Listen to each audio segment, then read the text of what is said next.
Welcome to the Epic Family Road Trip YouTube channel.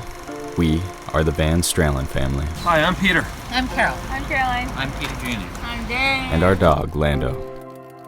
We have been full-time overlanding and off-grid living as a family since 2016. During that time, we've had a lifetime of experiences together. We've seen incredible places, met fascinating people, found ways to serve, suffered setbacks, overcame challenges, were educated in the great outdoors, embarked upon our careers, and grew into young adults. As we open new chapters in our lives, one thing will always remain: our love for each other, strengthened by memories and experiences that helped shape us. And as we look down the road ahead, we realize that our epic adventure is just beginning. Oh, look at this place. Oh, wow. It's perfect. Everything's perfect. I didn't know what to expect. Normally, between road trips, and at least once a year, we have been able to rest up at our off-grid cabin on a lake in northern Ontario, Canada. But this time, it had been over 2 years since we've been here. Oh my word. Oh. Now that we're here, we plan on realizing one of our family's big dreams: to spend an entire year at the cabin. Oh yeah. Oh, Mom. Wow. We know that living on an off-grid island in the wilderness is going to be a challenge, Is it fun? especially preparing for and surviving a brutally cold Canadian winter. Hey, Jenny's in here. This is a documentary of our journey. Nice. So we've been hoping that this Jenny was up here. It's just a good start for power for us. Brought some fuel, and we'll get that going, and that'll give us power to the cabin. Sweet.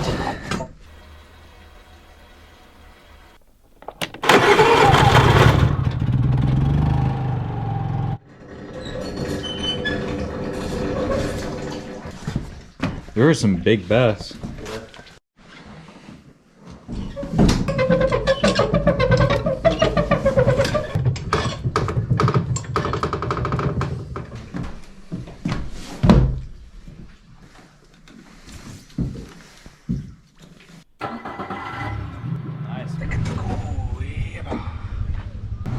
So that's everything?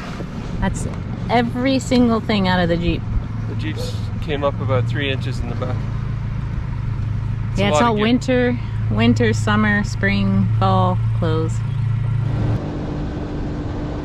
With all of our gear out of the Jeeps and at the cabin, it's time to dig into some of the projects we have been so eager to get started on. The first is to get our overgrown raised gardens cleaned out and ready for planting.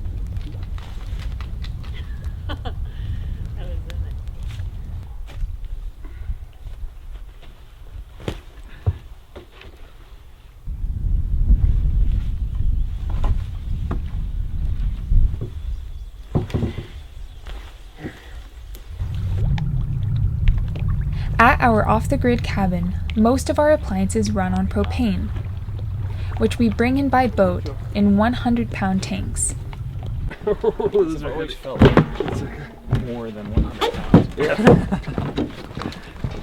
We have propane indoor lighting, a propane oven and stove, as well as a propane fridge-freezer combo. Once this tank is hooked up, we can get everything up and running for the season. Good job, guys. Thank you. Our next task is to get the cabin plumbing activated so we can have running cold and hot water to do the dishes and to take a hot shower. Last time we left here was late summer, and we disconnect the water from the lake, and then we sucked in cabin or RV antifreeze and non-toxic stuff throughout the whole system. So now it's just a matter of putting the line back in the lake, and then we have to prime this line. That's the hard part. Get enough water in here, and then it should take it in, and the water system will be back up and running. All right, the pump's up and running after it took us a couple attempts to prime. What we did was keep filling the line from up here with a bucket, and then just letting it run, and then boom, it primed, and we're good to go. Let's go check the taps inside. It works. Hot water's up and running as well. Very hot.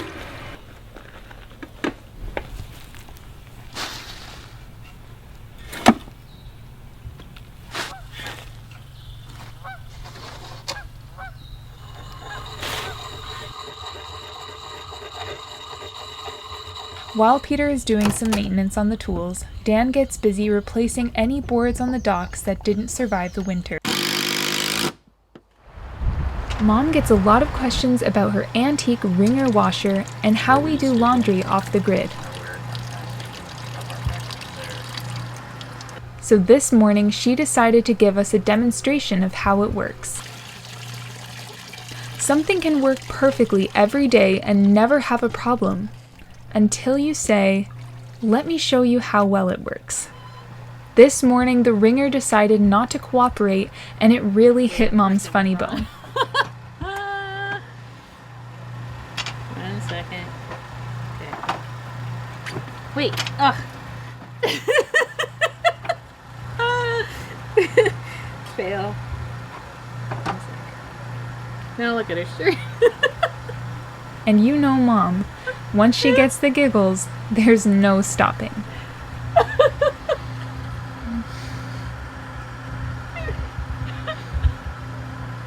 Okay, turn it off. You ready?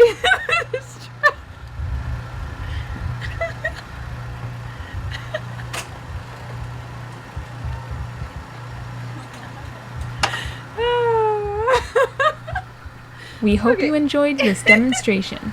We'll try again next week. We're not doing this, sure.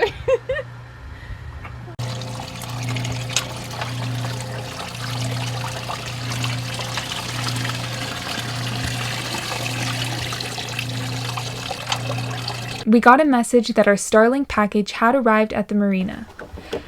Out here on the island, we have no phone or cellular service. Up until now, we've been connecting to the outside world through a traditional satellite internet connection. Our connection has been expensive, slow, and unreliable at best. There are times when uploading a video to YouTube would take 24 to 30 hours, so you can imagine our excitement when our Starlink dish arrived. One of the things we love about living out here is that we are off the grid and spend most of our time outside in nature rather than in front of a screen. Put it on the stand, it clicks in, then you run the wire and plug it in, and then you connect it. That being said, having some kind of connectivity is a necessity, both for our safety as well as for continuing to create content on YouTube. Time to get our cast iron pans back into shape. It looks like during our 2 years away, the cast iron picked up some moisture and are now quite rusty. Not to worry, these can be fully restored and seasoned back to perfect condition with a little bit of patience and a lot of elbow grease.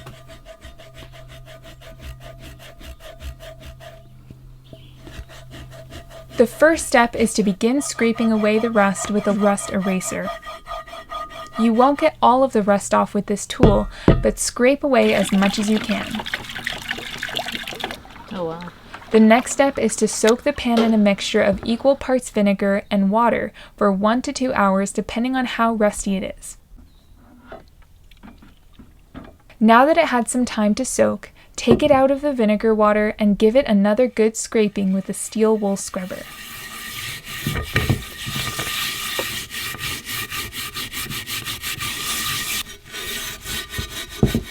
Well, it comes right off.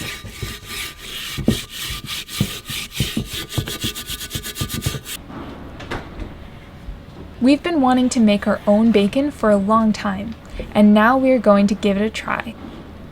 Here we have a pork belly that we plan to cure and smoke so that it can be sliced into bacon. We start by cutting the pork belly into 3 pieces and adding a dry rub brine mixture of equal parts salt and brown sugar.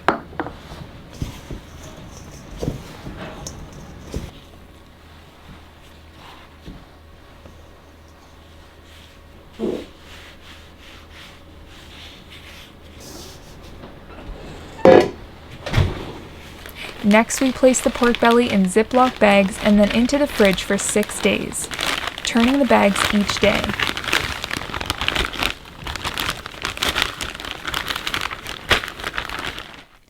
The brine will begin to cure the meat as well as draw a lot of moisture out of the pork belly, preparing it for the smoker. While the pork belly is curing, we are going to go outside and build a smoker house, which is another project we've been wanting to do for some time. A small thing, like about like that high. You think, or should we do it if we have enough wood? I'd love to do it wood. Yeah.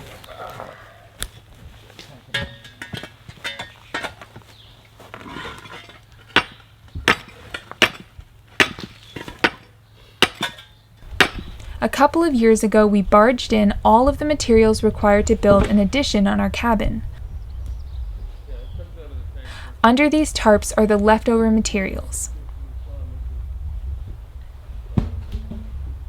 We are going to build our smoker using whatever we can salvage from this pile.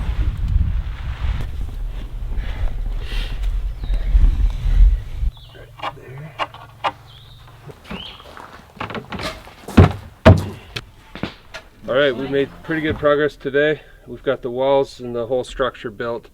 All there's left to do is put the steel roof on, the flashing around the edge, and then build the front walls and the door.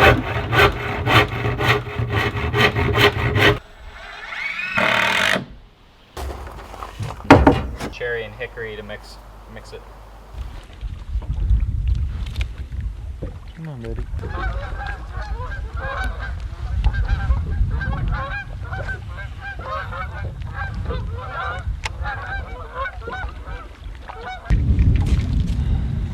Oh, no.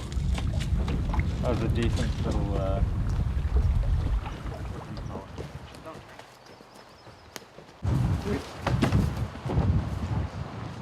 In our ongoing efforts to be more self-reliant, we're adding another garden so we can grow more vegetables.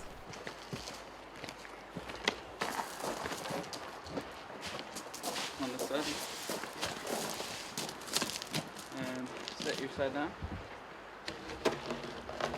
We found a large dead cedar that had fallen in the forest, and they're preparing the logs to make a raised garden.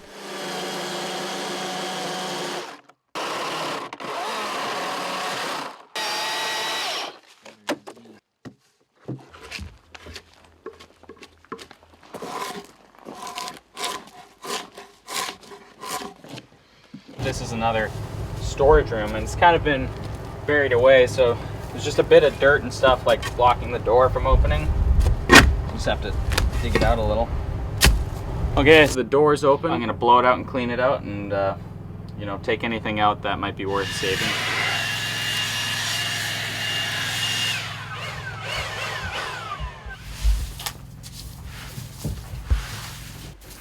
Every couple of days, or at least once a week, we spend a day just packing food away. So eventually, over the course of the summer, we're going to have quite a good supply in there. And like I said, you can buy the bulk food and it'll stay unsealed. It'll stay good for a month or so, just in its store-bought packaging. So you don't have to worry about it. Just buy it now, seal it when you have time. That's kind of how we work at it. All right, so I sealed the bottom of the bag. Now I cut it off roughly to the size I need.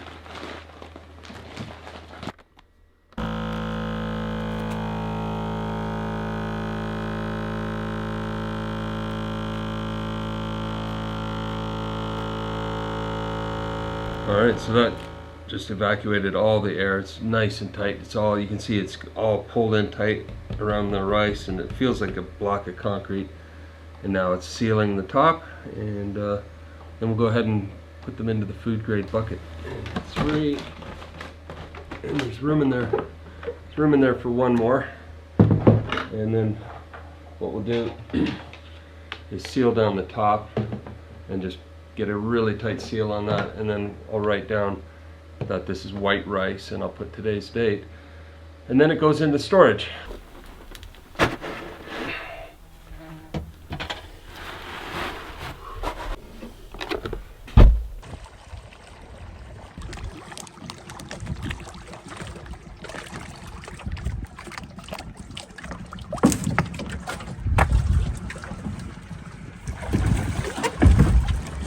Well, we got it. What it is a solar freezer. So, and a pretty big one. So we're gonna be able to put, you know, lots of meat and frozen goods away for a long period of time. And that will make it so we can stay on the island longer and do less shopping, which is something we're trying to avoid.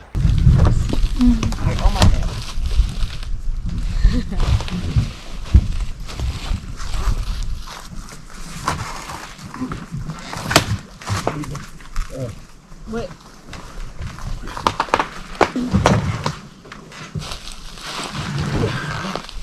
Just this side.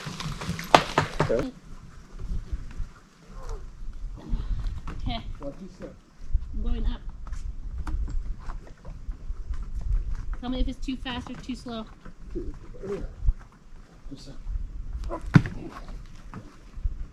Okay, another step.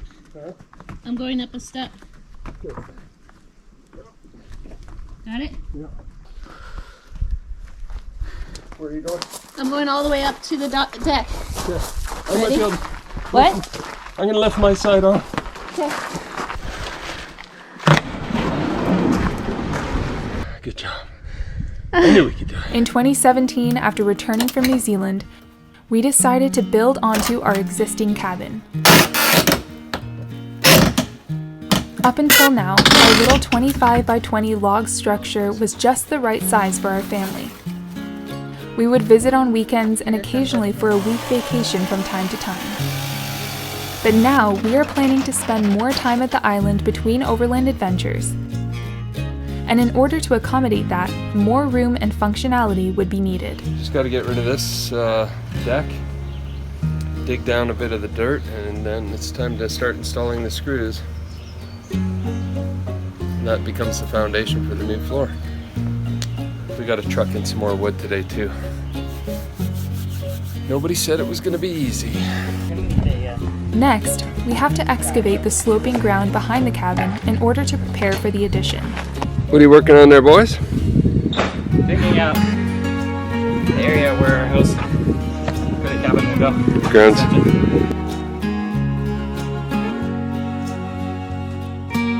Because we're on an island, all materials have to be brought across the lake by barge.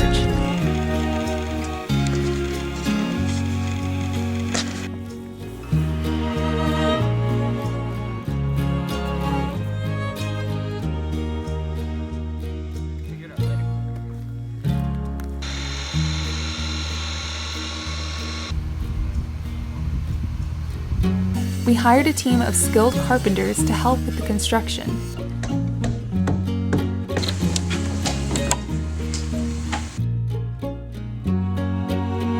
And then with the bunk bed under it, so then if anyone else, if we had guests, they could sleep on the bunk bed.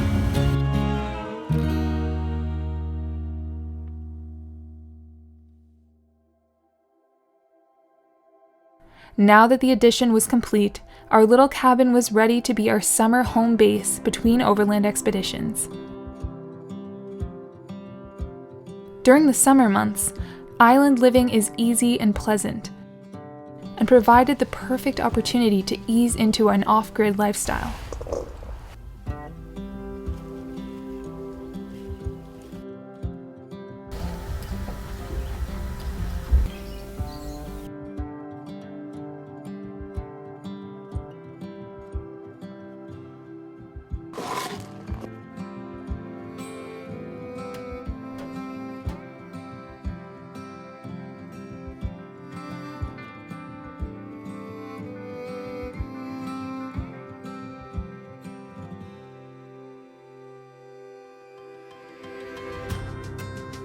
But we are ready to challenge ourselves once again. Would we be able to survive on the island during the freeze-up without being able to go shopping for supplies? I think they like this area. Next year, for sure, I'll plant a lot more.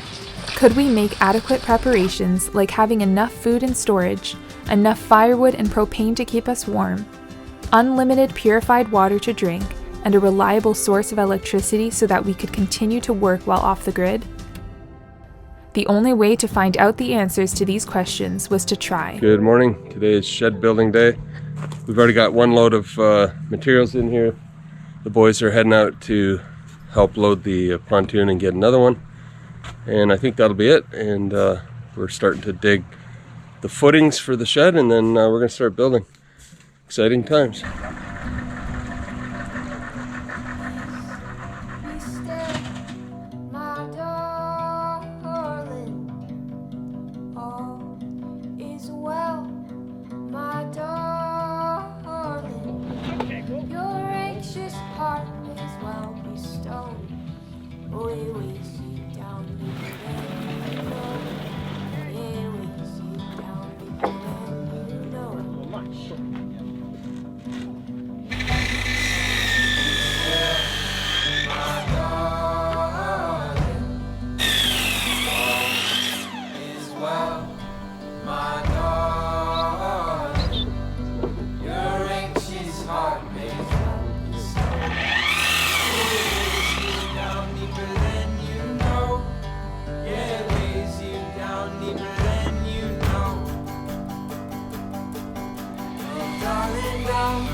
Here, there's a big storm blowing in. We got to get all the tools and as much wood up as we can. There's a bunch of plywood sitting by the water, so we're racing out there.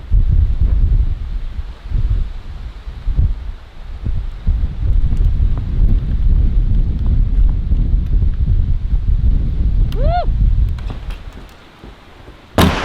Ooh, that really soaked me. It's getting wet.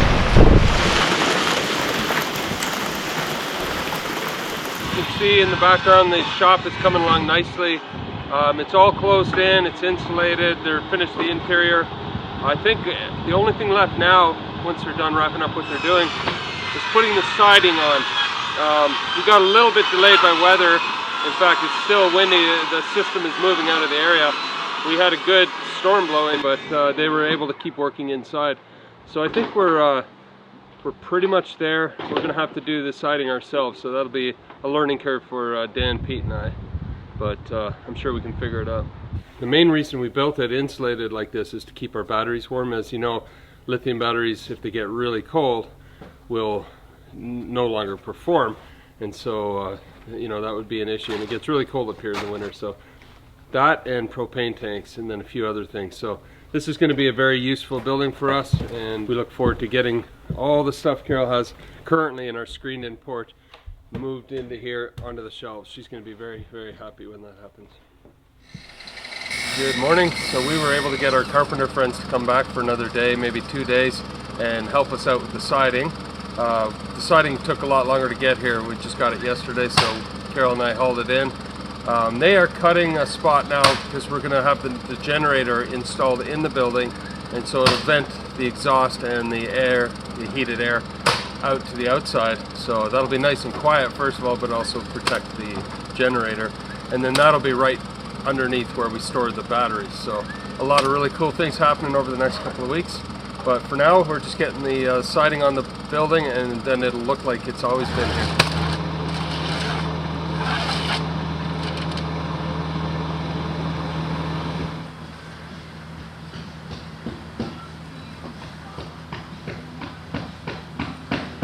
Alright, so today they got the shelving done, which is amazing. So that gives us lots of storage. We're putting in these, we're getting a bunch more of these black totes, and then everything will be nice and organized and on the shelf, and we'll use some kind of label system to identify what's in there. That's something, you know, with the small cabin, we built the addition on, but that just gave us extra room for sleeping and things like that, but not much storage. So this is much needed storage.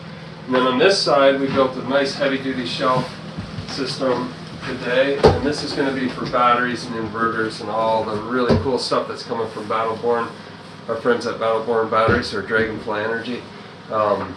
I can't wait to show you that. It's not here yet, and we're doing a lot of research and a learning curve on solar power systems, but this is going to be a state-of-the-art one. And that's going to be a game changer for us living off the grid here. You can hear probably in the background a generator running right now, and that will pretty much be eliminated. We'll have the generator here as a backup. It'll be vented to the outside, and it'll just turn on every once in a while if and when it's needed to recharge the batteries on dark days or weeks where you get a lot of cloud cover. But in general, solar panels will keep the batteries pretty much up to snuff, and that will power the cabin. So that's coming. We hope it gets here before freeze up, but there's no guarantees it will. But I have a good feeling it will. But if it doesn't, we'll be dealing with that after freeze up, so later in December. But yeah, so it's coming along. This is a nice little building, and she's all done. Just some paint and fine details.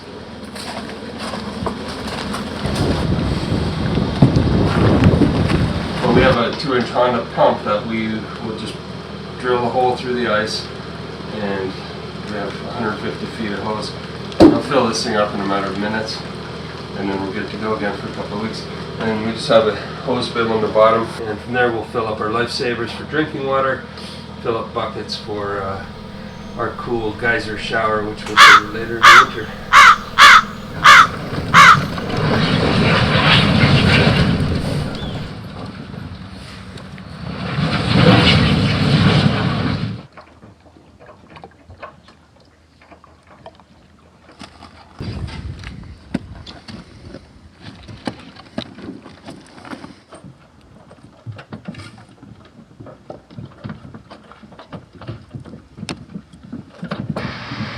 Seems like we're gonna have quite a bit for this winter, which is nice. But what a perfect day. It's nearly clear skies. It's the best day to be doing this kind of work.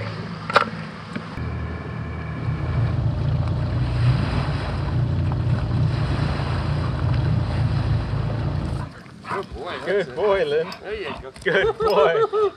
Keep pulling. Keep pulling. Nicely done. Good boy, good boy. Don't put me in the water. He's pulling an entire barge full of wood. Nicely done. You did it, you did it. You pulled us in, good fella.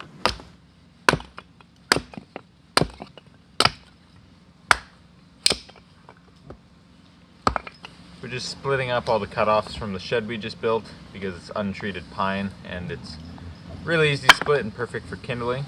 And we're definitely going to need a lot of dry kindling for the winter. So we're also clearing out the screened in room to set this all in to try and keep it as dry as possible, so we always have something to light our fires in the morning.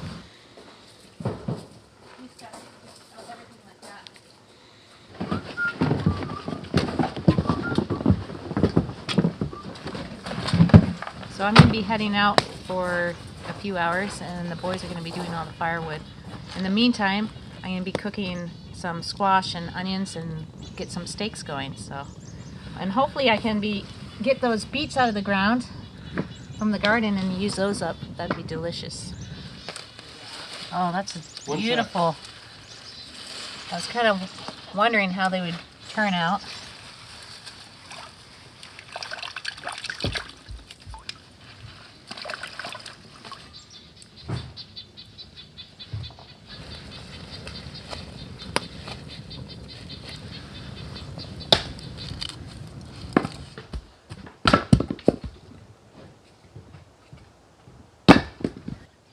Go bring it. Good boy.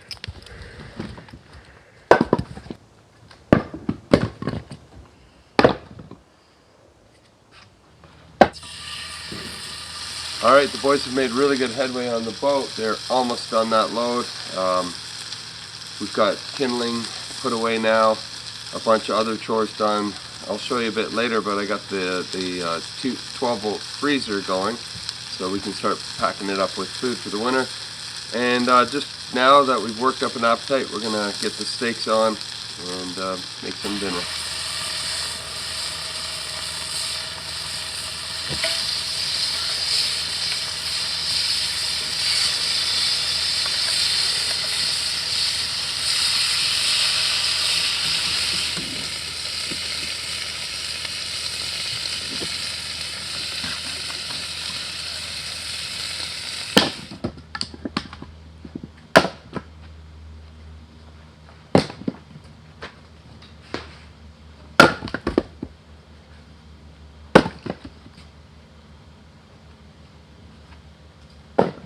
we just got the last pieces of wood off. And we've got a nice pile going here on mainland, so we can go back to the marina and get the last load. It'll be a little bit smaller than this one, but now the next part begins of stacking it, splitting the pieces that are too big, and then moving them into the house and in places where we'll be able to get them a lot easier, especially in the snow.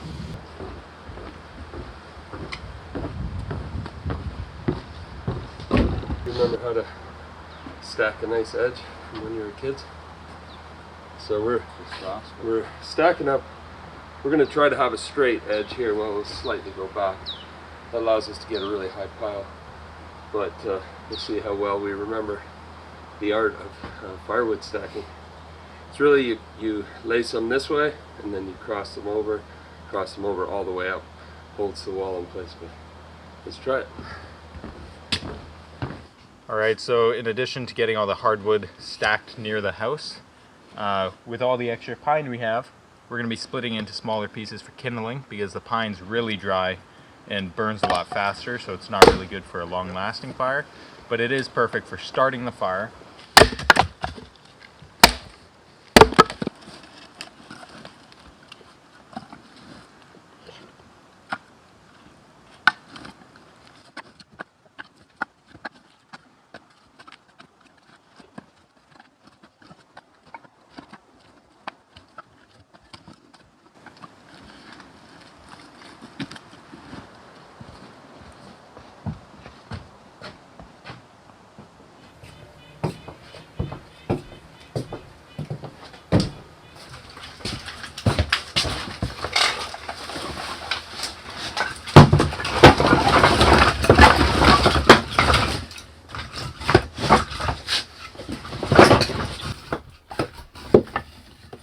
Although there's still a lot of work to do, we are starting to feel more prepared for winter. And as the sun sets, we take some time to rejuvenate in the wood-burning hot tub. Although this beautiful fall weather has been lingering, we know that winter is fast approaching. Well, that was a big job. It's a nice feeling to get it all done. So I think tomorrow we're going to head over and pick up all of our meat and frozen veg and fruit. Super excited to fill our freezer full because the weather is sure turning.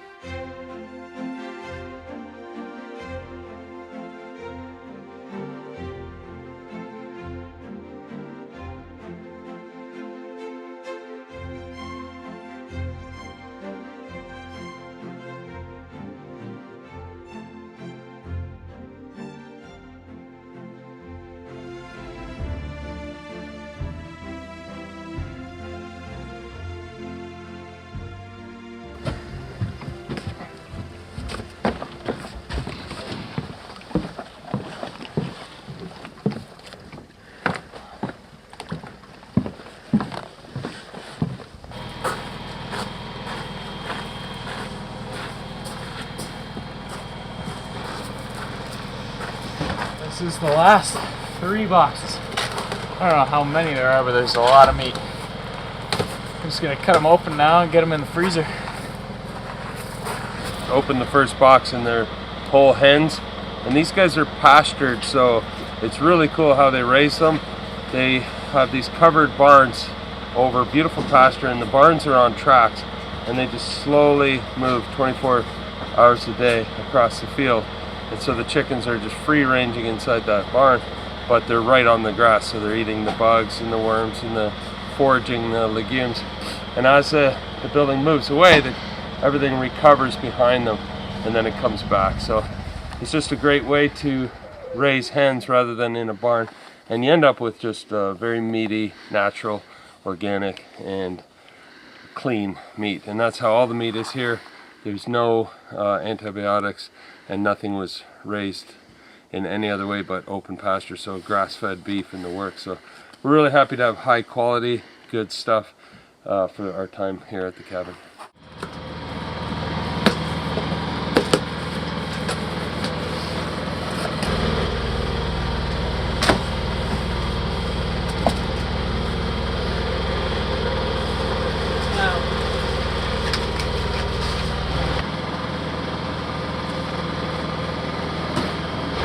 Fingers crossed this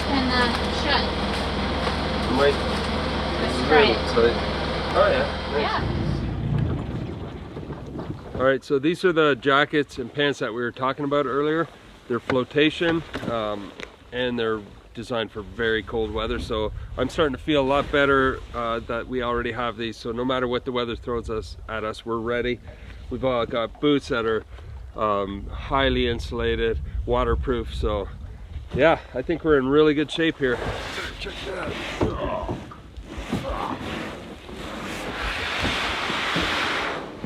Is this the best way to do it? Carry this thing? Mm-hmm. Right on.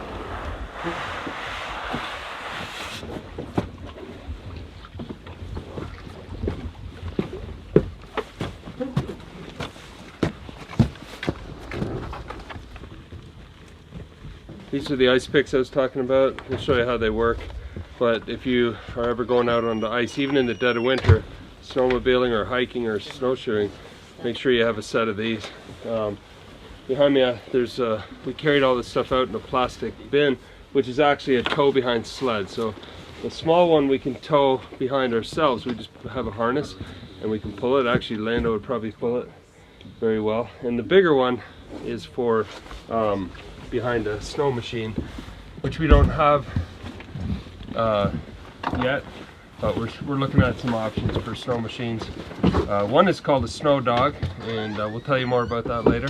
And the other would be just a standard snowmobile. But yeah, that's the sled, because when the ice does freeze, to go head out shopping and get groceries and things, we're gonna have to tow all that back across the ice in the sled. Pretty cool stuff. It's new for us, I tell you what, but it's exciting, and I think we're gonna thrive in the winter. Right, Carol? Oh yeah. So we got two more of these 100 pounders. Big propane tanks actually weigh 170 when they're full. They're just super uncomfortable to carry, so we do them one at a time with two guys.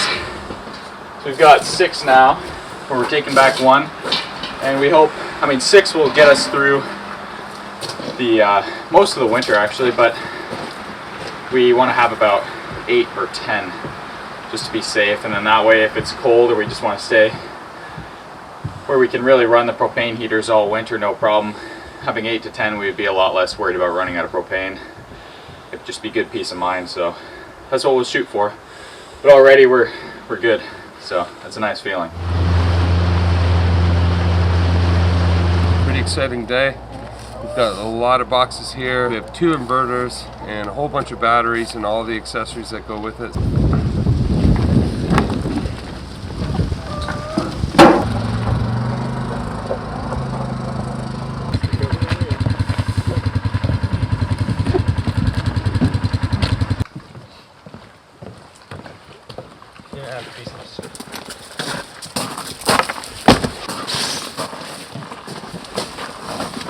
Going to pop open some of the boxes, take a look. Probably not going to get started on the install until next week, but we're really anxious to get going.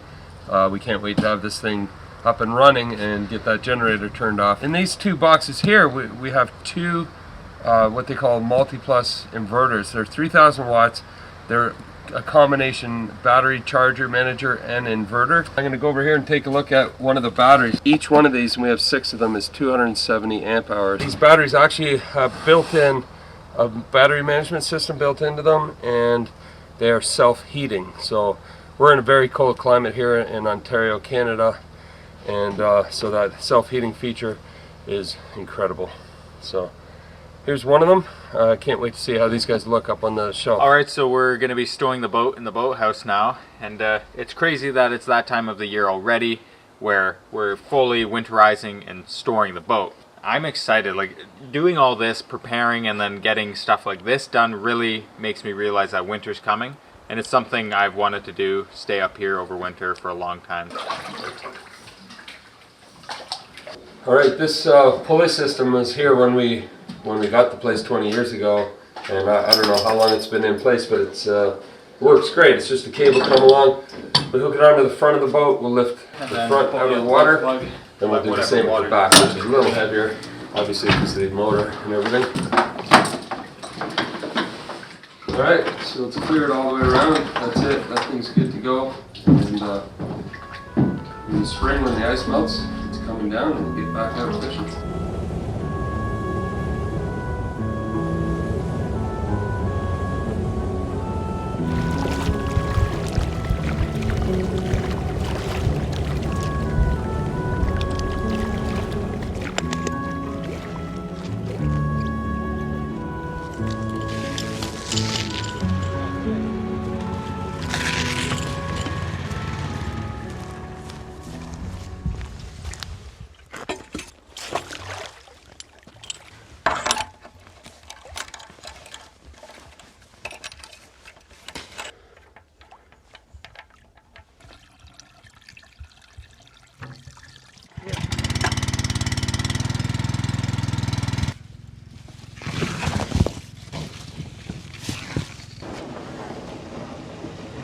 Looks like we're almost half full, so it doesn't take long to fill up. And I honestly, I've got it on an idle, so it's just pumping at the lowest amount. I could rev that up and probably fill it a lot faster. And when it's really cold, like minus 20 in the winter, we'll probably fill it as fast as we can and get back inside.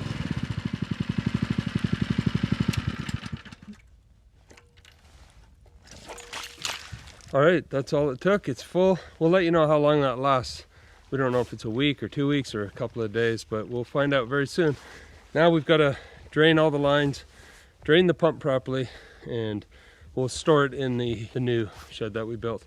That thing's really come in handy since we built it, and things like this, you know, stay warm in there along with the batteries. So yeah, we're gonna properly put this away, and that's on to the next job. Hey guys, it is now December, if you can believe it. And this is the month of Christmas, so we're really focusing on making the cabin really cozy. This month tends to go by so fast, and then you got to wait another whole year. So today, because it's super windy on the lake, there's wind warnings and everything, so we're sticking to the island, not going out, and we're just collecting, we're foraging. We're trying to collect natural flora from the island, and then we'll go back and we'll try to make some wreaths and garlands and all kinds of things to decorate the cabin. We thought it would be nice to decorate it with items that come from the island itself. So I've got some birch bark. Dan and Caroline and Carol are collecting some different spruce boughs. All right, I'm gonna take the temperature of the water again. The air is definitely getting colder, but everything's still liquid. We've got ice on the shoreline, but nothing in this part of the water. Some of the still areas have a little bit of ice, but let's take a reading here.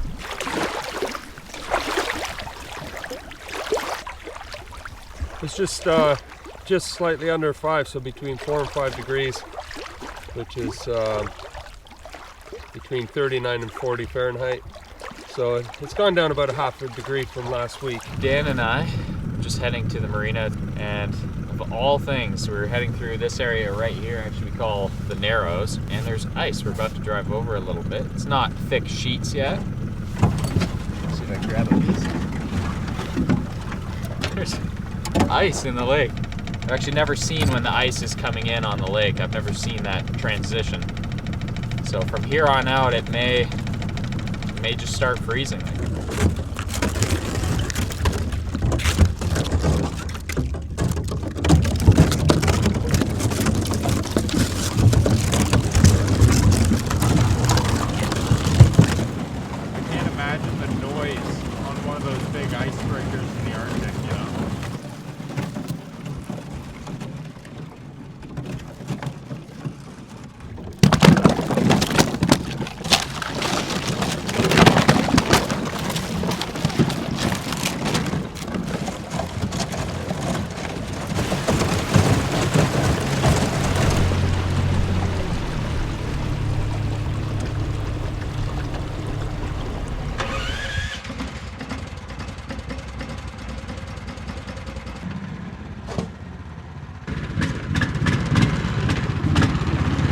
Our next task is to bring our snow machines across to the island before the lake freezes, so that we will have a way of getting back to the mainland after freeze up. No problem, man. It's not too bad.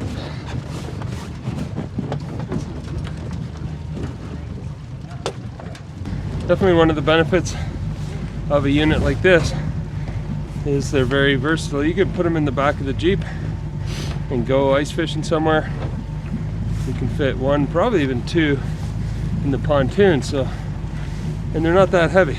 Two of us lifted them in. That's definitely can't do that with a snowmobile.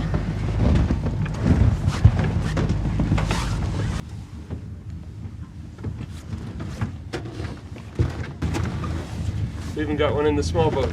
We still have to get across the lake, of course, but I think it's well under the weight rating for the boat.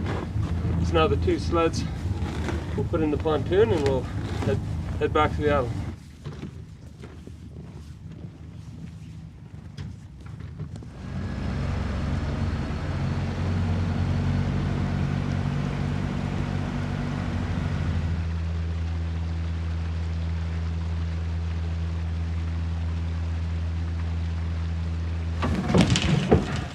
We could just drive over here, right?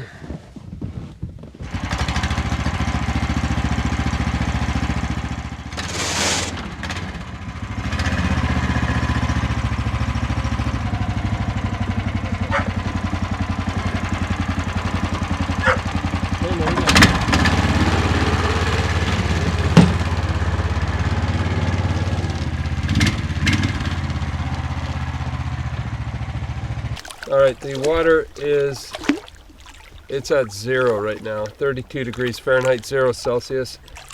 It is starting to freeze because of the wind.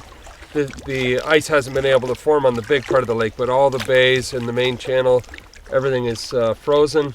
And if you throw ice in there, it doesn't melt anymore. So yeah, we'll see over the next week how it progresses. I think if we get one still night where there's no wind and no waves, you're gonna see it freeze up pretty fast. We are gonna fix a little chimney situation that came up the other day when we had north winds coming, hitting the cabin really hard. We had a fire going in the stove as usual, keeping the house warm, but it was blowing some of the smoke back down the chimney and into the cabin, which is not a good situation. So when we were in town yesterday, we picked up one of these, and this unit will go in the direction of the wind. So if the wind's blowing this way, and it'll block the wind from going down. And if as the wind direction changes, it should do the job. All right, we've got that wind directional wind block installed. So no wind today to test it on, but it seems to work fine. It spins nicely, so that should work. And then right now, since we've got the fire out and the chimney's nice and cool, we're just giving it a good cleaning. I've probably been there for 80 years. 1, 2, up. Nice. 2, 3. Okay, hold it there for a second. 1, 2. Okay. You good? Yeah, I think that's good. All right, even though the lake behind us is still open, we are blocked off from the mainland because the bay where the marina is, where our Jeeps are, is completely frozen. So this is day one of the ice in. And so what we're gonna do is we're gonna take both the boats around to the back channel, which is partially frozen back there. And I'm gonna use the small boat to kind of break a bit of the ice. It's still thin enough to break. And then we'll take the pontoon and we're gonna put it away for the winter. So we're gonna slide it onto the island and then cover it. So that's the job for today. Ice is now formed across the lake in front of the marina, blocking our access to the mainland.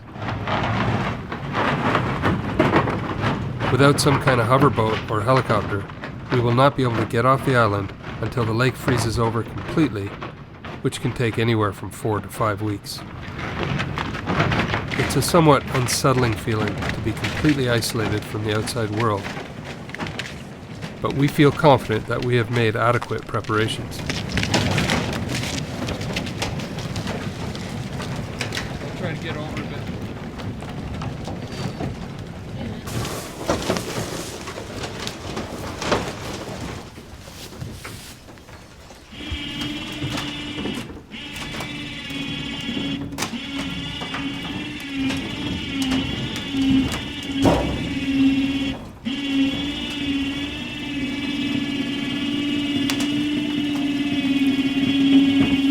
Okay, that's we've got it on dry land for the winter.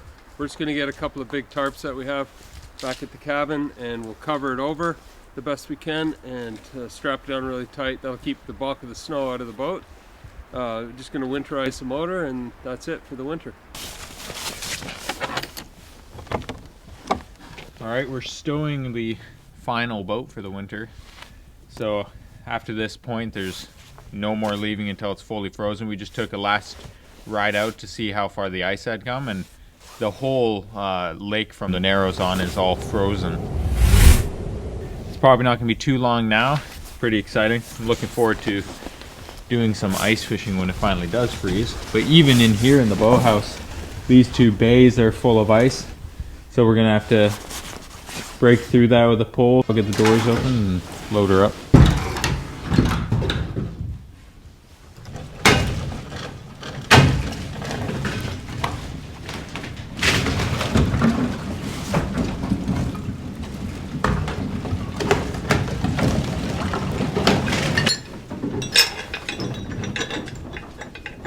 Nice. Good shot. Turn it that way. So in last week's video we were installing all of this, and now it's finished except for some fine details which we're going to do ourselves, lining up the batteries and bolting them down and so on. But as in terms of functionality, it's all working. So up here is the battery bank. They're each one of these batteries are 270 amp hours, so we have 1620 amp hours of power up here, which is amazing. And they're all hooked up in a 24 volt style. The power comes from here and then down into these two 3000 watt inverters. They're also battery management systems, and they're also charging devices. So they can charge from the solar panels, which aren't hooked up yet. And we have two solar charge controllers. So we're going to probably have 6 400 watt solar panels hooked up after the freeze up. And we'll wire them into here, so then the power comes in from the sun and goes through this charging control unit into the batteries. In the meantime, and as a backup, we have a generator down here. It's a Honda 7000, and it's got a 30 amp charger, which is hardwired. I can show you in a minute. It goes into a splitter and then into these two charging devices. So along with that, we have what they call an autogen system, which automatically will start the generator if the batteries get below a certain threshold. So batteries get low, generator kicks in, charges them back up, generator turns off. Now once we have solar going, that should almost not have to happen, or very, very rarely, maybe once a week, maybe once every 2 weeks.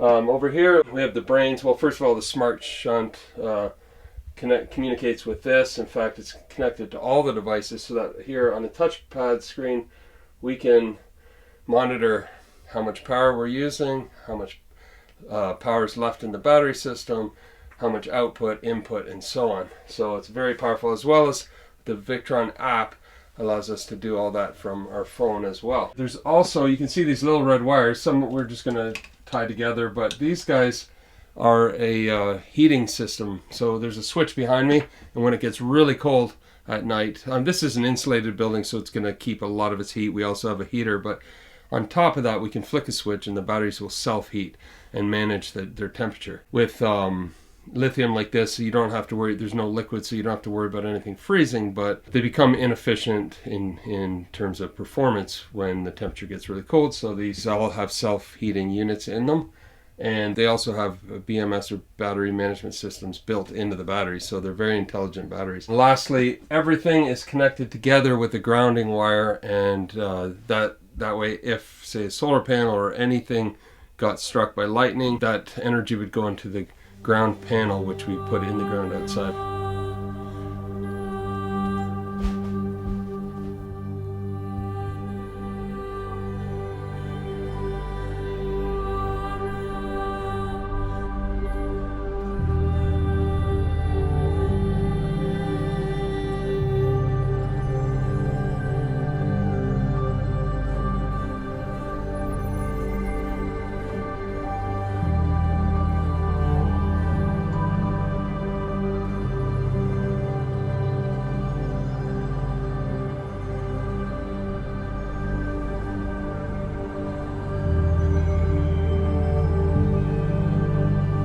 There is a stillness in the forest this time of year, unlike any other.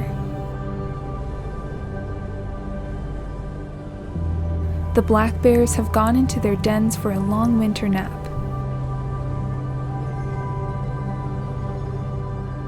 The majestic moose eat their fill of underwater vegetation before the big freeze-up. The squirrels have finished collecting a winter supply of acorns and pine cones, and the maples have gone to sleep.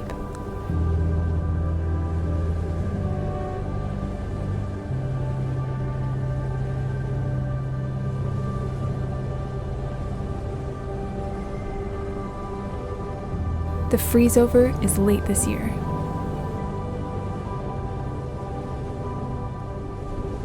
Usually the lakes are frozen by December.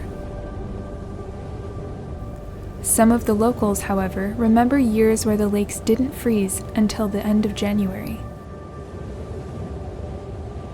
We can feel a change in the air, and we know that the ice and snow is coming soon.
Hunting stuff that we need because we're gonna catch it. You did.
Cheryl said a minute ago, she said, I'm gonna go get some fresh air and grab a bucket of water, which normally we come and we dip.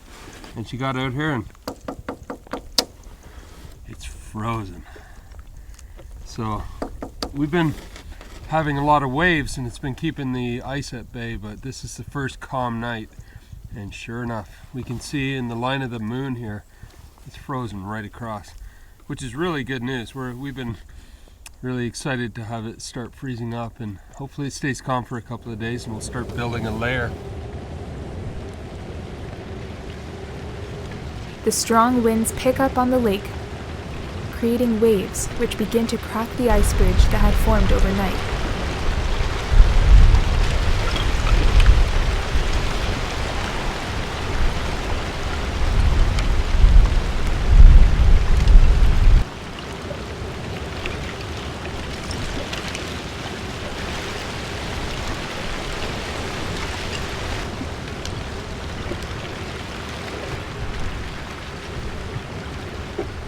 And then the snow begins to fall.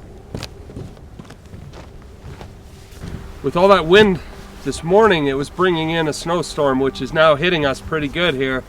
And if you see in the background, that clear ice that formed the other night, the waves kept hitting against the south end of it, and there was so much pressure, I guess, from the waves that it broke a channel through the middle of the ice. So you can see water flowing that way, but now that the snow's here, it's really starting to close up the ice holes again. So we'll see what comes of this.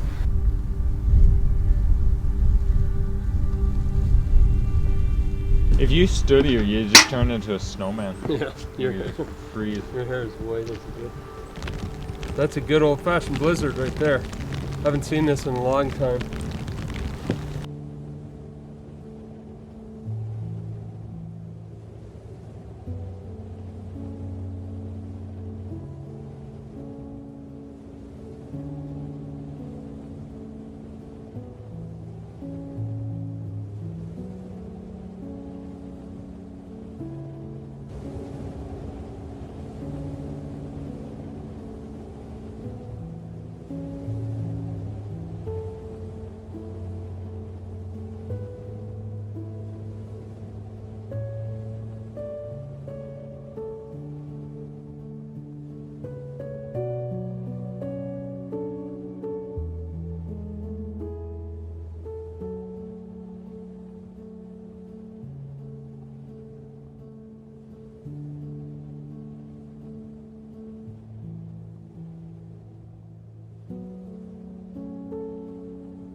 We have now been able to spend time here at the island in the spring, summer, fall, and now winter.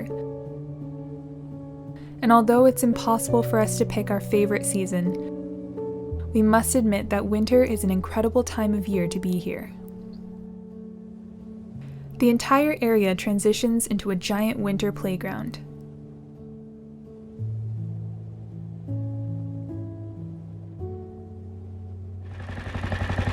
So Dan's going to be showing me the ropes with the snow dogs. We got some fresh powder, so it's going to be probably a lot of fun. So we're excited for this. And it's such a cozy night, so we might as well go out and enjoy it. I have no idea what I'm doing.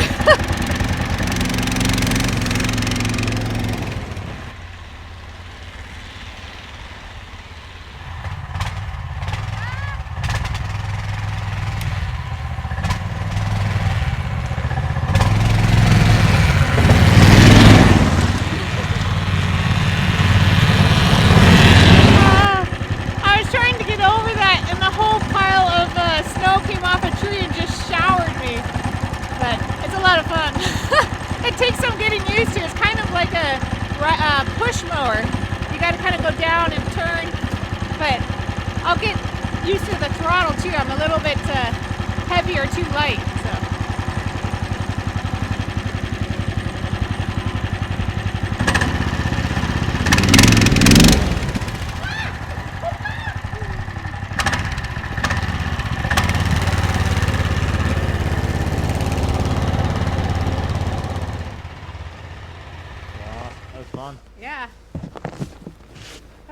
winter with a lot of snow in it.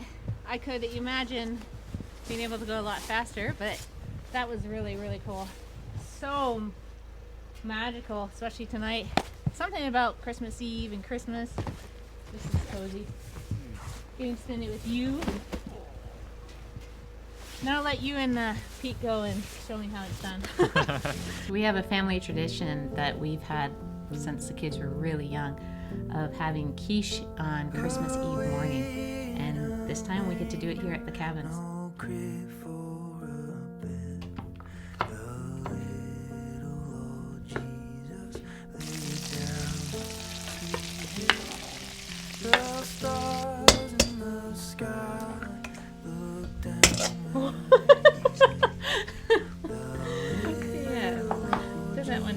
These are the most amazing eggs.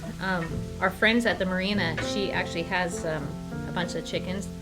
Never tasted anything better. Perfect eggs, and we're so thankful we get to have fresh organic eggs here.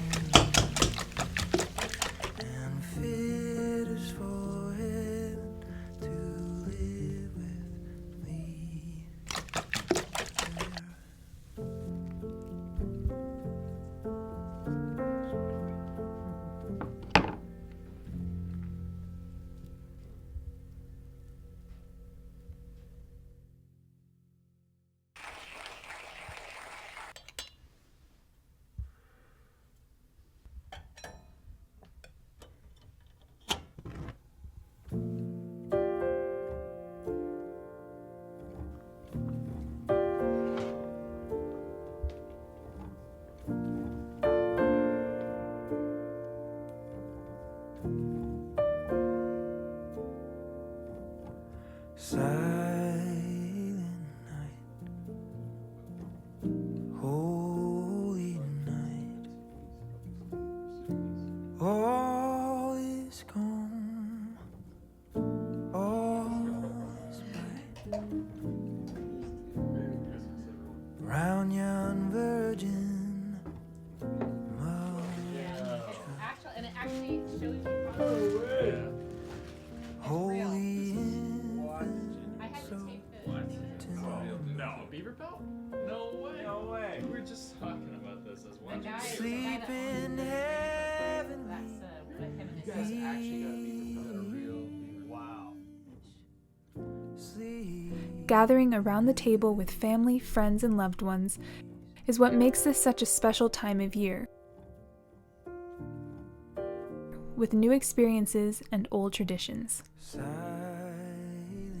And for Christians around the world, it is a celebration of the birth of Jesus.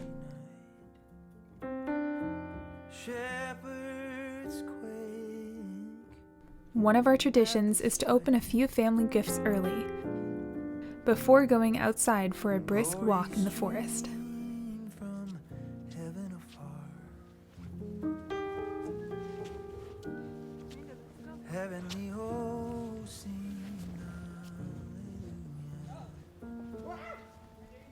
Whatever your family traditions are, we want to wish you a most wonderful Christmas and a blessed and happy New Year.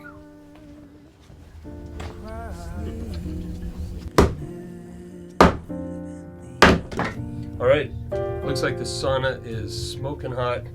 Everything's ready, the room is ready, so we're gonna get down, get these clothes off, get in there, and enjoy the beautiful sauna for a while, and then we're gonna go swimming. Polar dip time.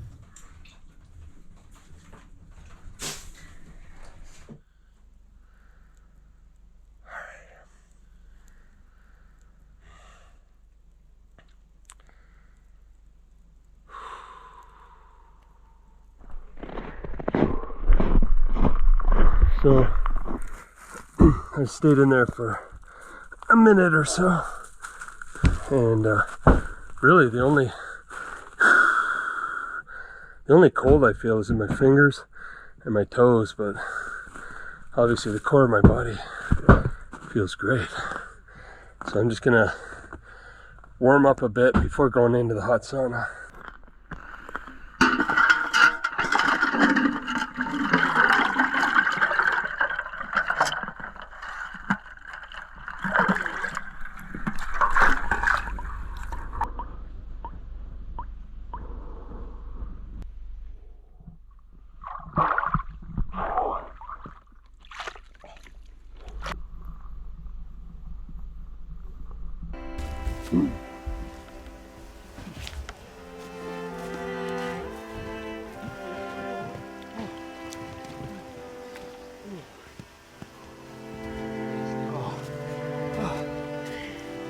goodness. Momentary cold. That is a little chilly, but feels good.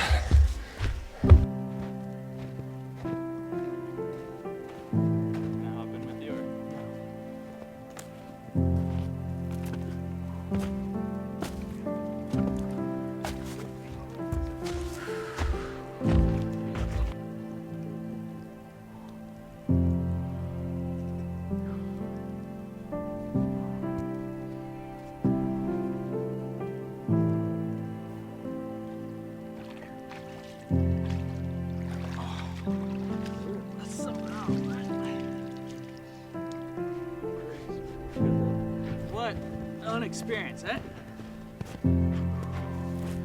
Yeah, it's amazing. Cold. It's probably -10 out too, eh? Yeah, it's cold outside now. All right, so today we've got an adventure on our hands. We are going to go looking for an ice road back to where the Jeeps are on the mainland. Now we know we can't go through the center of the lake quite yet, although it's probably getting 2.5 inches or more, maybe even 3, on the areas that were open water last time we checked. It's been really cold at night, and so the ice has made a lot of great progress. But in areas like this that we've been keeping an eye on with the drone, it's a good 6, 7, 8 inches in some places. So we've been snowmobiling all around here and ice fishing. So the ice is very, very secure.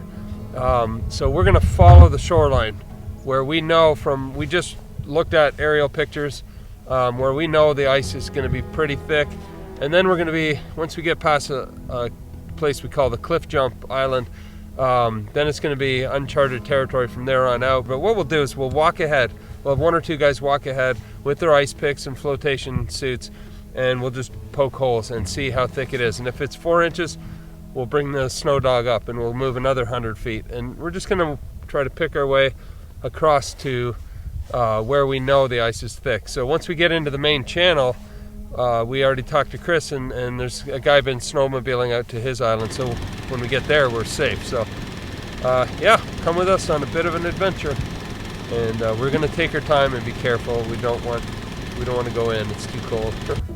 So yeah, we'll take all the precautions. But if we can find a land bridge, then we're laughing. Then we can go shopping. We can get gear out there, all that stuff. So let's do it. So it's a good 4 or 5 inches here, so that's safe. We'll carry on.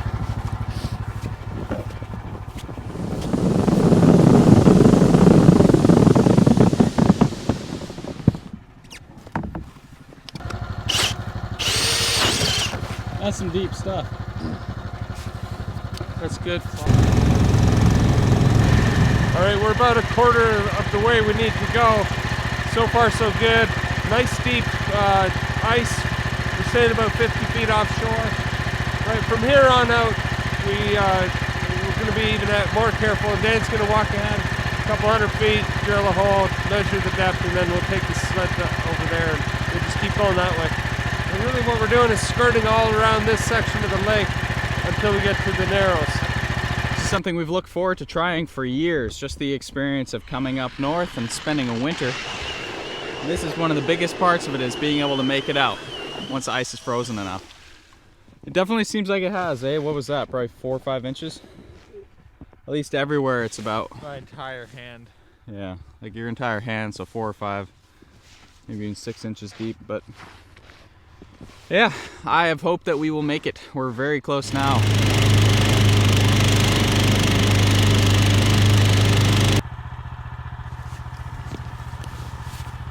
We're good.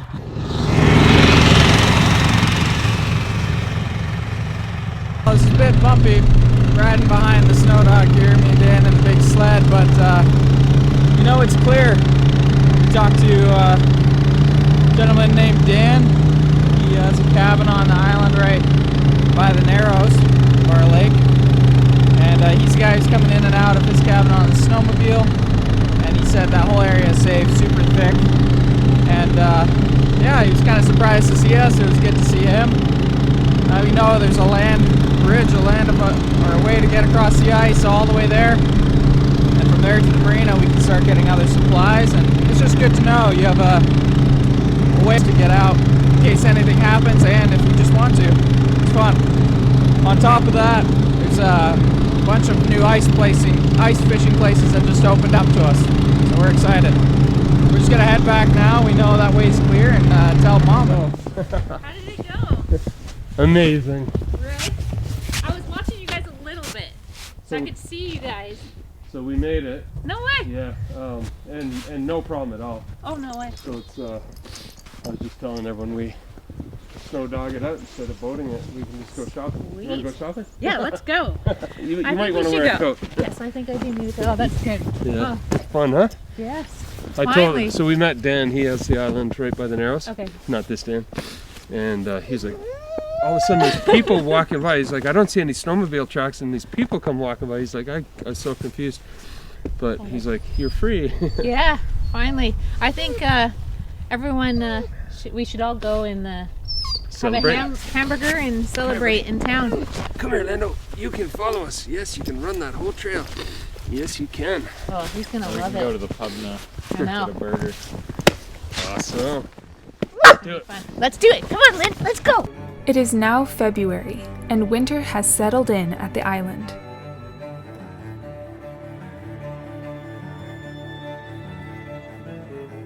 The lake has completely frozen over, and a deep blanket of snow lies over the land and on the limbs of the forest.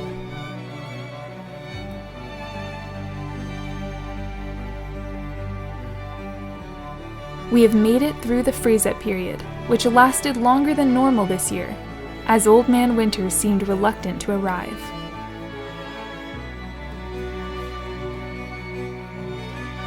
After chasing summer for the last 6 winters, we wanted to do something different this year.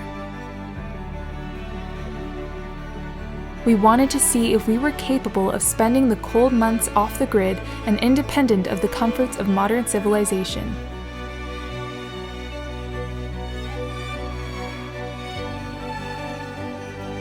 What would we learn about ourselves, both individually and as a family?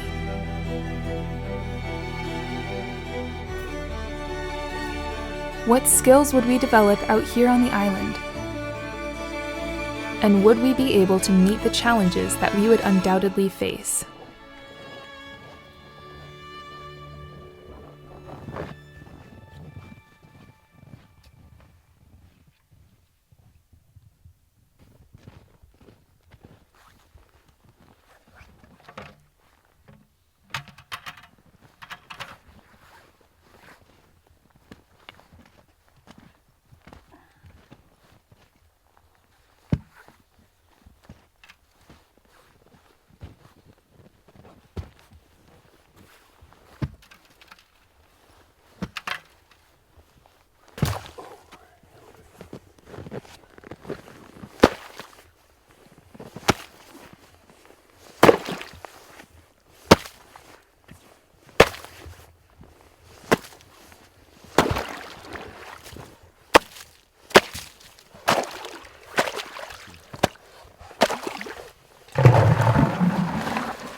After not being able to leave the island for over 5 weeks, we are thrilled to be able to go into town to grab a meal made by somebody else.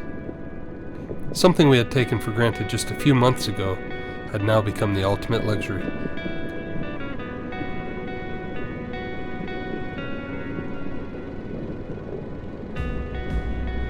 The ice bridge across the lake also opened up a whole new world of exploration for us.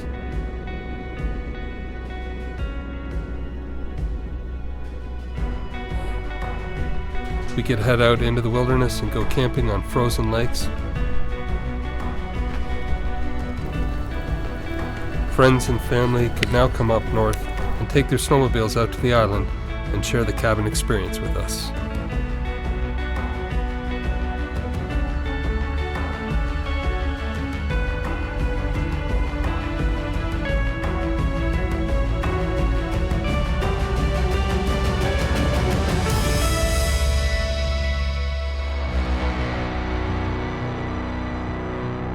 Carol and I are going to go winter camping. Now it's a beautiful, sunny, clear, and very cold day, and it's going to get down to minus 20 Celsius or so tonight. We're prying ourselves away from the comfort and warmth of the cabin, and we're going to spend a night out in the wilderness winter camping.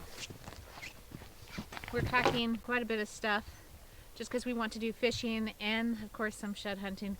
With the snow melting a little bit, I think we have a good chance. With all their gear packed up, Mom and Dad headed out across the lake in search of a suitable camp spot. With high winds and snow in the forecast, they had to take their time finding a spot that would keep them sheltered and protected from the weather.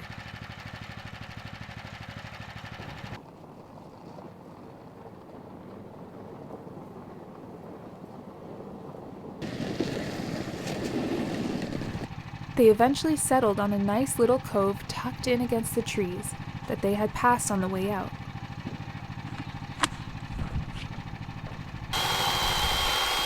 Step 1 was to collect some firewood, enough for cooking and to keep the fire in the wood stove going all night.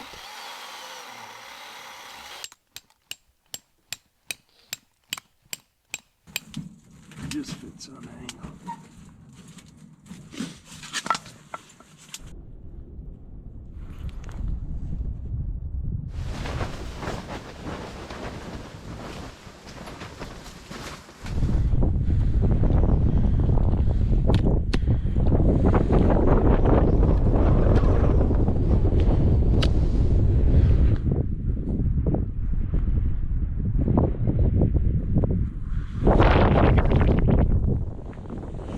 It was a blustery and very cold day, but Mom and Dad had an awesome time together fishing and hiking before eventually returning to camp to warm up by the fire.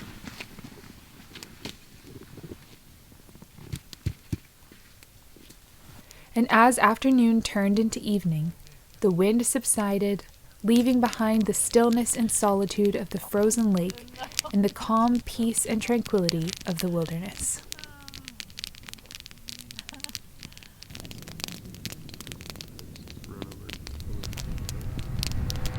So one of the major trainings we want to do on our journey to self-reliance is learning how to catch trout here in the winter. So come with us as we learn on this journey of ice fishing. We're not experts, but we want to become experts. So we're going to practice. We're just dedicating this whole week to chasing across the lake, chasing the big lakers, and we'll see if we can find them. We're kind of in the middle of this one section of the lake. It's as good a spot as any to start drilling. We'll first check the depth, then we'll let the sonar just sit there and see if it indicates on any fish. So 60 feet of water here. It's about 61. Oh yeah, we went down a foot. That's two. Not a living creature. Alright, nothing here. We're gonna head 200 feet up the lake, drill another hole, and try again.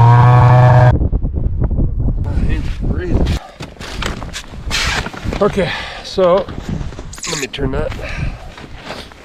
So we saw what appears to possibly be a fish. At least we saw lines on the graph again. Tomorrow we'll come back out with a couple different baits on different rods, and if we see some more action, we'll add that component to the search. Good morning. This is day 3 of our search for lake trout. Yesterday we had a few indications show up on the screen, so that was exciting.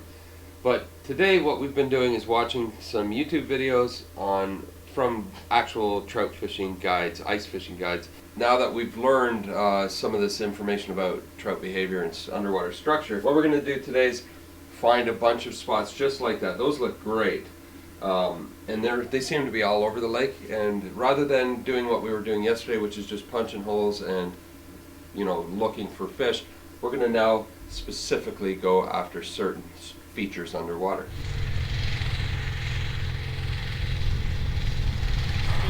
Goes pretty deep off that end. Set over there somewhere. I'm just gonna try like bottom jigging. So go all the way to the bottom, which should be, like I said, around 90 feet or so here. I think it's actually a bit shallower than that, probably 70 feet. And then letting it touch bottom and jigging up from there. I'll try that, and then I'll try just, I'll try everything I can. Fish? No, Lando. Lando, it's okay. Sit down. Go sleep. Go sleep. Good boy.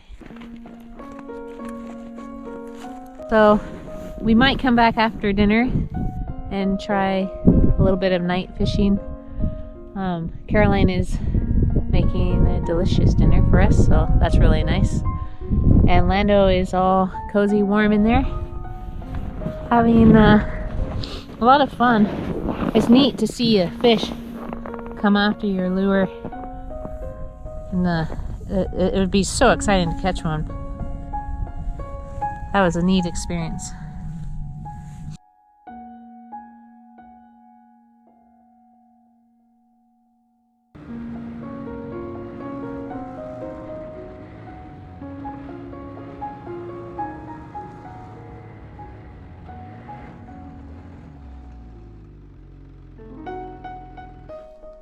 All right, we are back at the cabin and looking forward to dinner.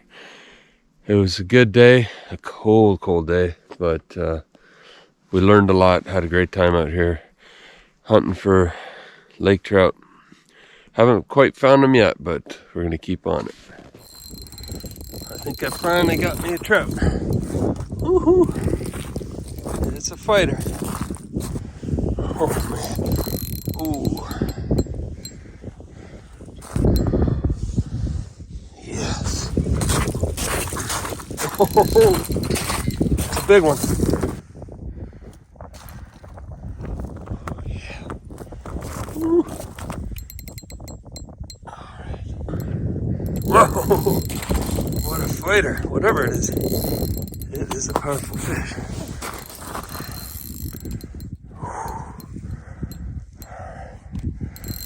Oh! Oh!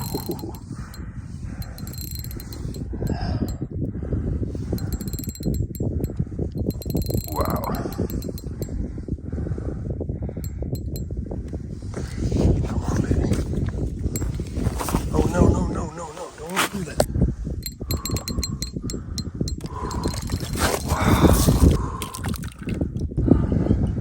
Wow.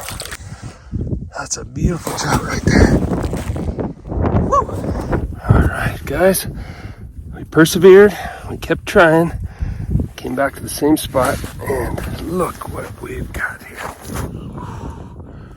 Oh yeah, that's a big one. Woo.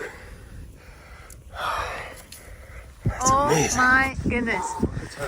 We gotta weigh this guy. It's huge. That is massive. Look at that thing. That is a beautiful trout.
everybody, it is March the 1st. We're super excited. We've made it through the winter successfully, although we still have at least a month of winter. March can be everything from what we're having now, which is really spring-like, to, you know, you could get a big blizzard. So we're not counting our chickens before they hatch, but we do have that feeling of spring. You get that little bit of spring fever. You want to go outside and do all kinds of chores.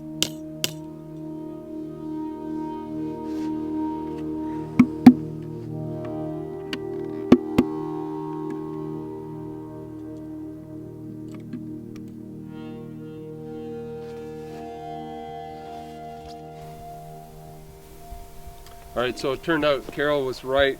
When we were in the darker part of the forest, the trees hadn't really started, the sap hadn't really started flowing in those trees.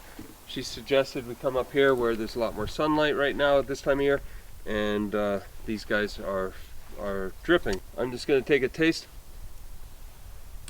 of that fresh, beautiful sap, and it's just got a slight sugary, sweet taste to it, so pretty exciting. Okay. Water.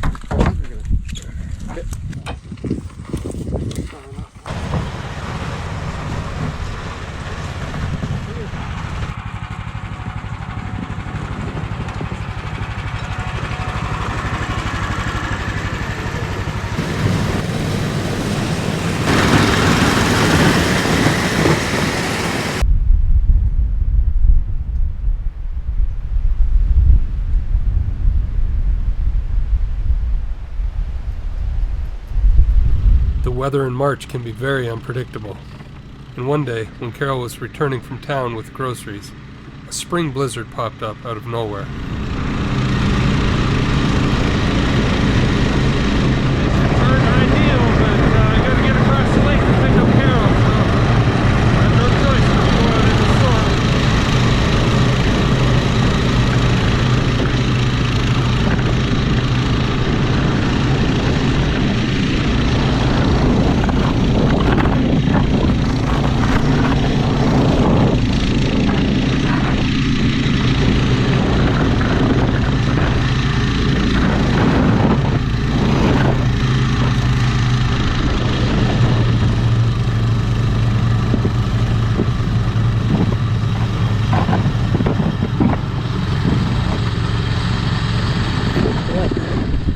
Hard to see how people can get lost in a blizzard like that.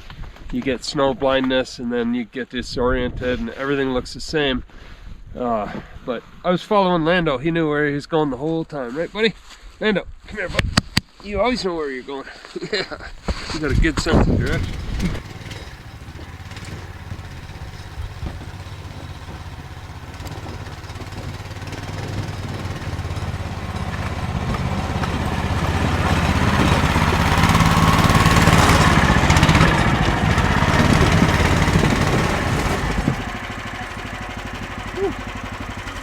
Slippery. Yeah, that's icy.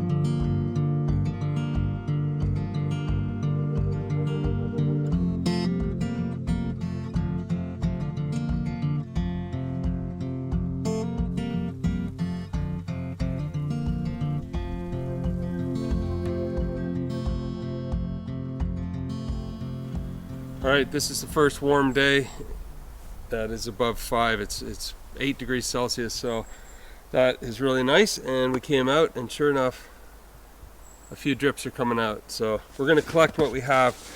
It's about half full, and the ones up there are about 3/4 full, and most of it's ice, but we're going to collect it into these food grade buckets Carol bought, and maybe get a fire going today or tomorrow, depending how much sap we collect. We have a few more trees to drill now that it's flowing, and I think this is going to be the week.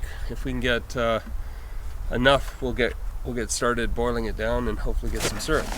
That's sugar ice.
Okay, this is boiled down to a beautiful syrup. I don't know if you can see it here, but we'll show you a close-up, but it's just perfect consistency. I'm going to just give it another minute or two, and then we'll get it inside and we'll filter it and pour it into a bottle and let it cool off. But wow, that's amazing stuff.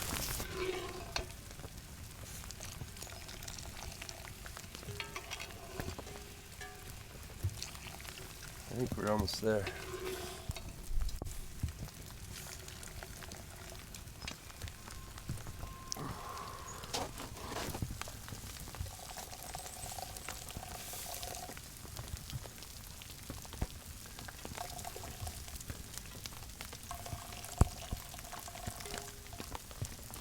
I think that's about where it needs to be. Let's take her inside. Okay, we boiled down that 5-gallon pail into that, and it looks really good. What we've done now is just filtered it through 3 maple syrup filters to take out any sediment, bark, etc. that might have been in the sap. So now we've got really pure stuff. We might put it on the stove for a minute and just go a slightly thicker consistency. And even though we have a special meter for measuring the thickness of syrup, we don't have enough in our first batch to use that, so we're going to use the old-fashioned, I think it's called the leafing method, where you use a spoon and you just pour it off, and if it kind of sticks to the spoon, you know you're at a good syrup consistency. So yeah, it's been fun. We hope to do a lot more jars in the near future, but at least we got one under our belt. So Peter and I went out there to move the fishing hut, and it is just like a lake in there, and so I quickly ran back to get Pete Jr. to help us take it down. But we're just gonna move around some holes and then get our red chairs out. It's like a balmy, warm day today. It's amazing.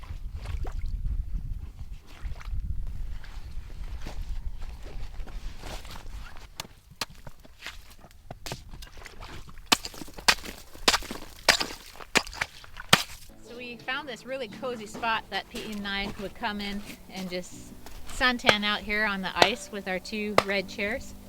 But now I think the weather's changing and we need to move them. We got one out, and then now this one is a bit more stuck. But what a beautiful spot, just kind of tucked away right here. Enjoying some sun, out of the wind. Let's see if we can get her out.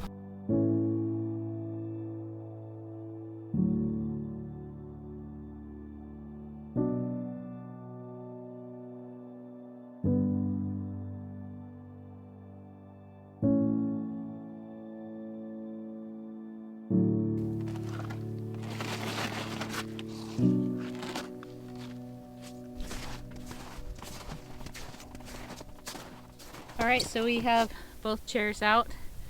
It feels like we're really wrapping things up and getting ready for spring.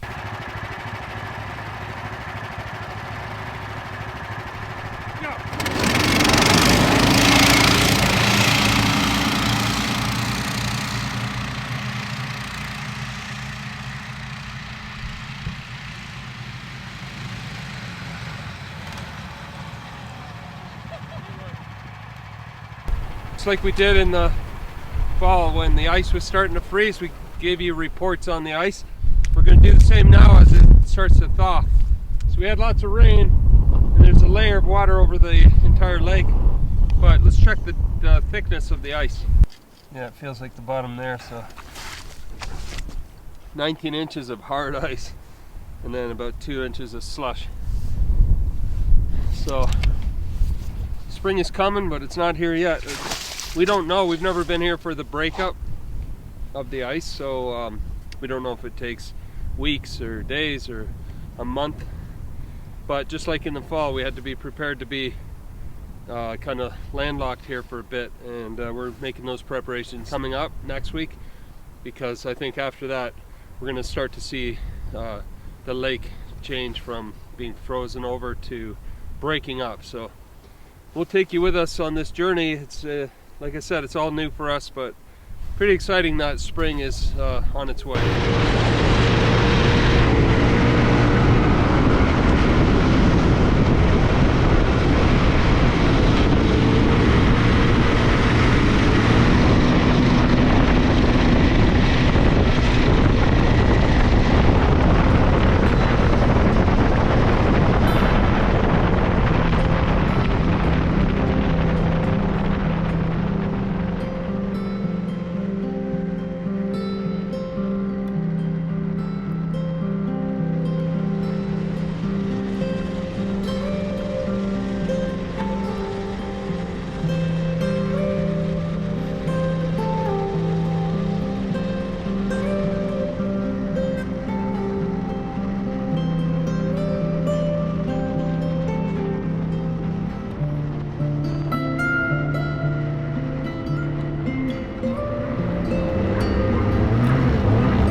Your lights on.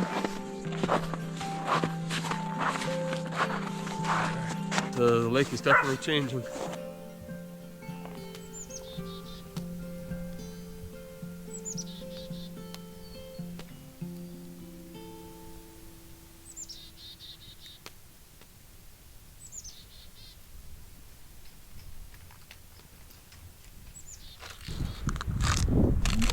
This is absolutely crazy. I was making coffee this morning and I thought I heard something, and when I came outside, the sound of the lake was just incredible, just moving and making all of its noises. It's pretty eerie, and it makes me, stop and think about the breakup coming soon. We're definitely going to have to start planning for that and thinking about that a lot more.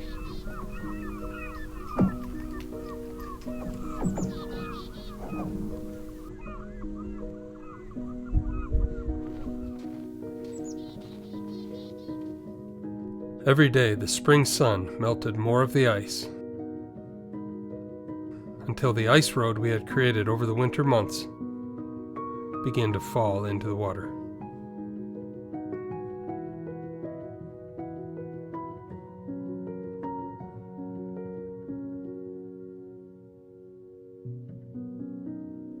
And then one day, the lake opened up and the ice was gone. There's some good thick ice under the boats with about 6 inches of water on top. So I think we'll lift the motor, lower it on. If the weight of the boat doesn't crack the ice, we'll just push it, slide it across the ice and get it out. Because right here, it's open water. So still get 5 or 6. Yeah, it's thinner back here. Just like that.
All right, we'll probably oil those down so they don't rust over the summer.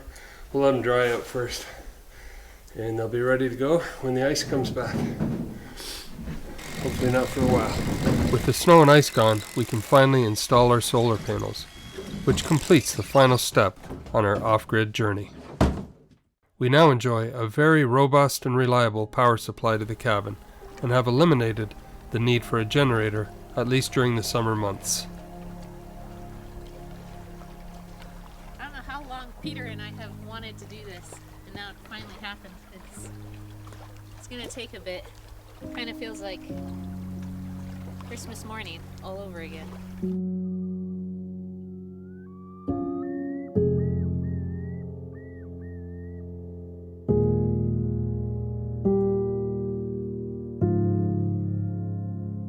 Spring is a time of renewal and rebirth. A time for brand new dreams and adventures.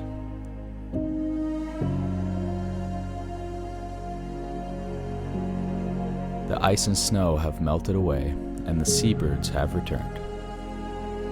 The joyful chorus of 100 songbirds and the haunting call of a distant loon echo across the water.